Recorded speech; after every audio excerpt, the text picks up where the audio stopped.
this behind me. That day is gonna come. I'm breaking the walls down, one by one. Nothing can stop me. That day is gonna come.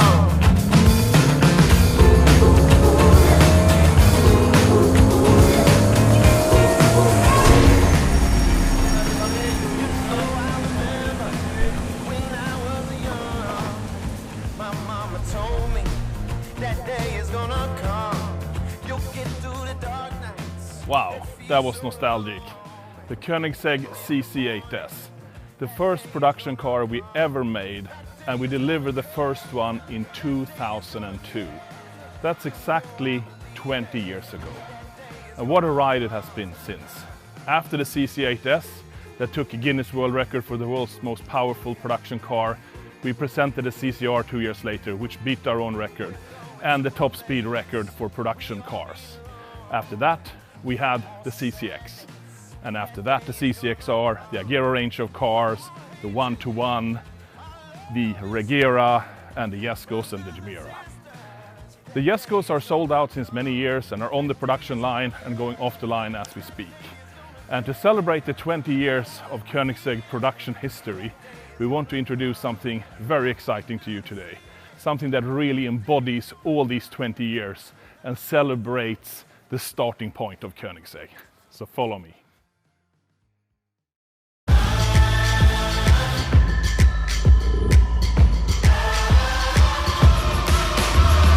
It's a new dawn, it's a new day. Some things are different, but nothing has changed. Still got my number, still got my name. Tell everybody you're back in the game.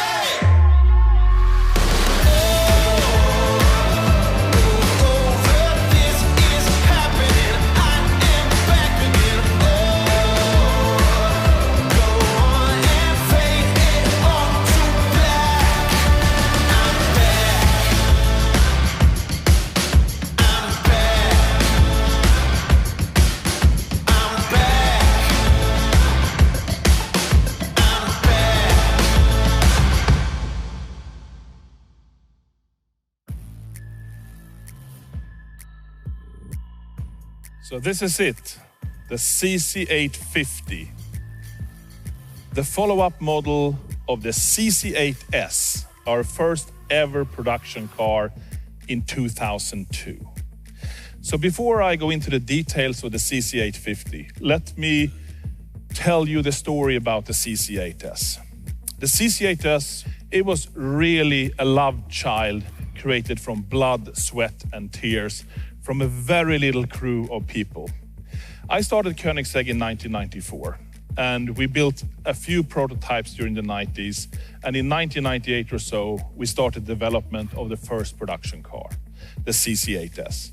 We showcased it for the first time to the world audience at the Paris Motor Show in the year 2000. We managed to get the most powerful output of a production engine with emission homologation in a homologated and crash-tested car. In 2002, that meant 655 horsepower was the world's most powerful production car. So things have moved on, both for Koenigsegg and for the rest of the world since. But that car was really just a work of passion and love. I mean, on average, I think we were under 10 people developing that car. And it went on to set records and went on to become, from our perspective, iconic and really the epitome of Koenigsegg. It's easily recognizable. You can still see, I would say, the DNA from the CC8S through all the follow-on cars from there on. And if you look at a CC8S still today, in my mind, it still looks quite modern, kind of timeless. And when you look at it next to the CC850, which is really the continuation of the CC8S, but 20 years later celebrating the CC8S, we did not have to change much from a visual perspective to make it look super modern, sleek, and have the right aerodynamics and the right ergonomics, features and functions. So that really puts the finger on how well the first car was executed by this very, very small team. The 50 comes from that we're making 50 of them. And it also happens to be my 50th birthday this year. So it kind of combines well with the celebration of 20 years of Koenigsegg, my 50th birthday, and making 50 of these. It's a good low number for a very special, unique, hand-built, limited edition car. As with the CC8S, we have, of course, the Koenigsegg doors. We have, as the CC8S, the detachable and stowable hardtop in the front. But as all modern Koenigsegg's, of course, we have the auto skin, everything is robotized. The chassis has different ride heights depending on your conditions and different stiffnesses of the suspension.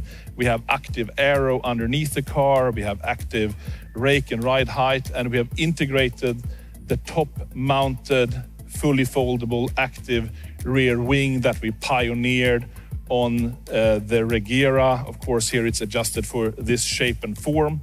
But we really wanted to have it foldable because the original CC8S, of course, did not have a wing. Technically, it had to move forward a lot, of course, because we have new emission regulations, we have new crash regulation, and ergonomics fit and functions that are necessary to stay viable. But we really try to keep everything as similar as possible, but move it to 2022. And if you look in the interior, you will still recognize a lot of features and functions from previous Koenigsegg's, like we now have the flag on the shifter knob, like the CC8S had, the Swedish flag. So now I said something. We actually have a manual in this car. You know that I got that soul, yeah. Let me show you that I got that soul, yeah.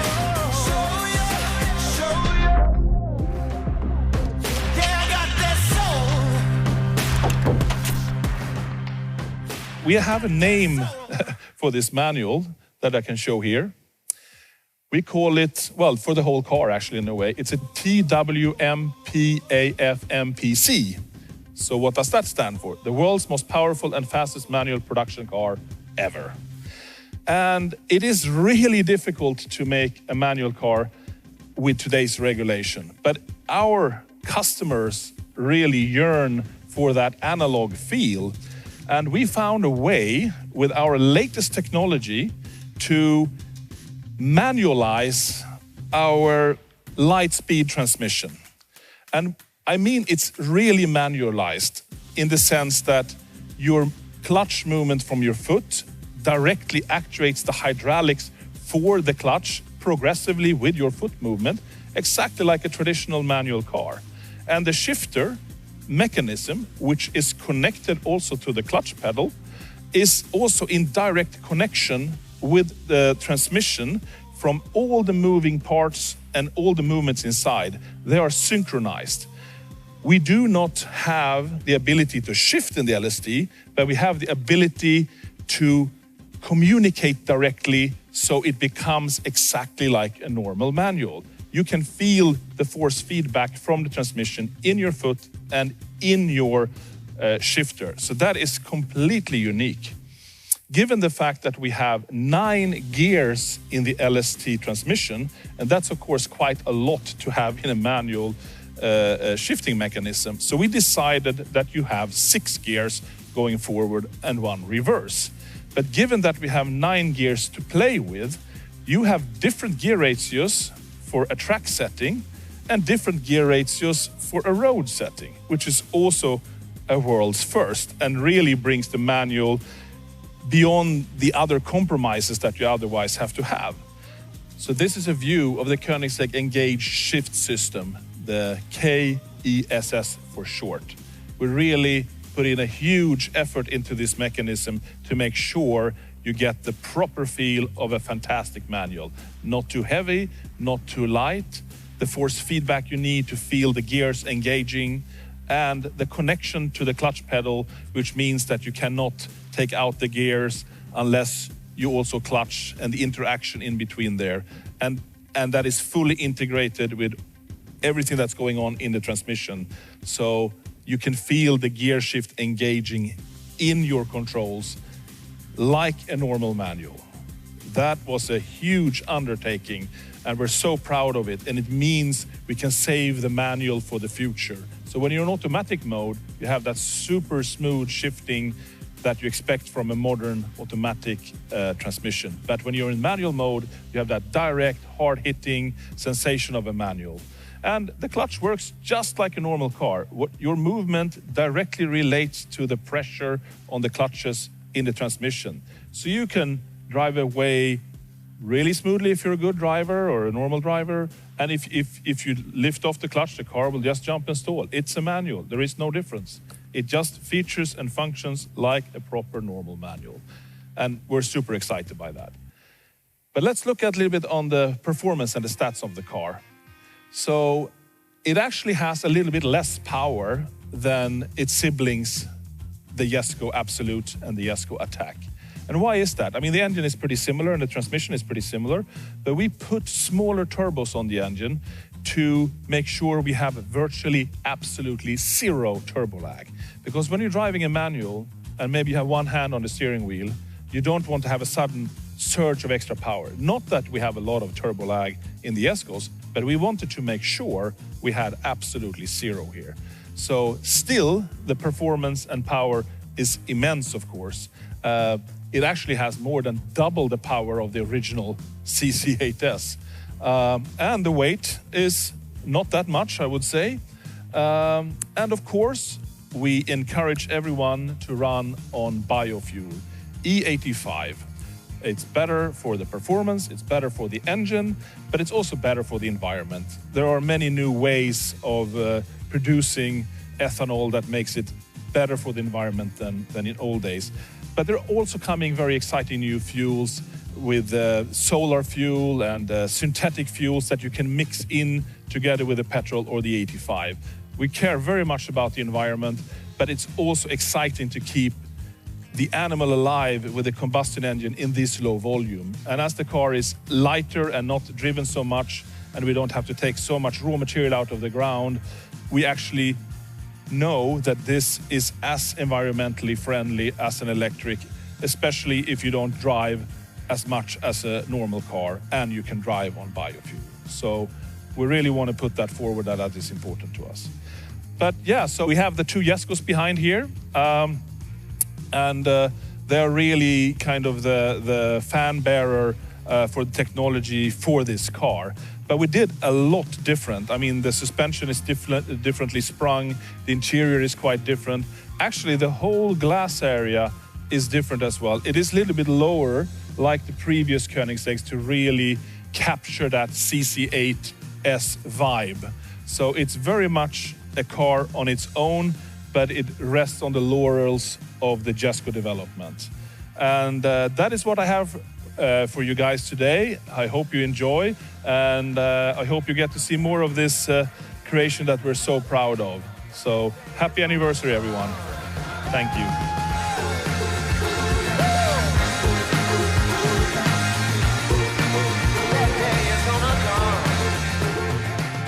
Okay, guys, of course, I also need to show you the interior, and especially the ESS. So we made the shift knob out of wood to have a really tactile human feel to it, actually enhancing the analog feel. The Swedish flag on top is something we had in the CC8S as well on our first production car. So it's a homage to that manual shifter. And then we're really celebrating the mechanical mechanism, which you can see through the gated shifter grid. It's very exciting. Clutch is very natural feel with a hump, like a traditional clutch with the right resistance. Not too heavy, of course, but this is really where it shines.